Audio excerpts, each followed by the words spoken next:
அன்பு வணக்கம். நான் உங்கள் ராகுல் கிருஷ்ணா தினேஷ். இன்றைய திருக்குறள். அறவாளி அந்தணன் தாள் சேர்ந்தார் கல்லால் பிறவாளி நீந்தல் அரிது. இக்குறளுக்கான விளக்கம்.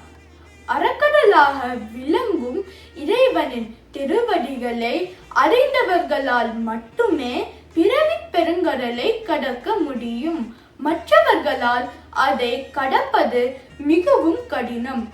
மீண்டும் ஒரு முறை குறளும் பொருளும்.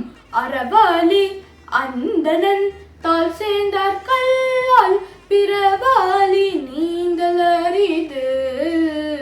அதாவது அறவாளி அந்தணன் என்றால் அறக்கடலாக விளங்கும் இறைவன், தாள் என்றால் திருவடி, சேர்ந்தால் என்றால் அடைந்தவர், அல்லால் என்றால் தவிர, பிறவாளி என்றால் பிறவி பெருங்கடல், நீந்தல் என்றால் கடத்தல், அரிது என்றால் கடினம்.